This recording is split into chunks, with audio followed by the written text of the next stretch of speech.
A scattering of showers continues across the hillsides of the northern range. We've been talking about the possibility of more moisture, and some of those showers are coming through during the heat of the afternoon. Most of that activity should not be affecting Tobago.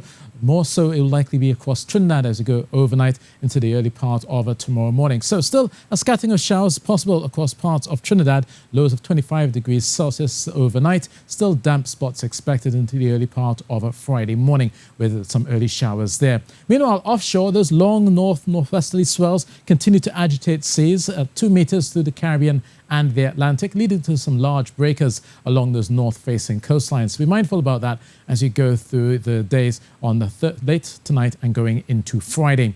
Meanwhile, offshore, the hurricane season continues. We now have a strengthened Hurricane Jerry just east of the Leeward Islands, 700 kilometers or so. We still have those tropical storm watches in effect for Anguilla, Barbuda, all the way up to the Dutch Antilles as well. And you can just see here the more organized looking part of Jerry set to make a slow march towards the west-northwest, getting close to the Leeward Islands, possibly by late on Thursday night going into Friday, and it will be affected by some rip currents as well, and some of those breaking currents coming through, especially out towards the Leeward Islands and then eventually up towards Puerto Rico. So they could be seeing some rough seas alongside some of those squalls coming out of those outer bands.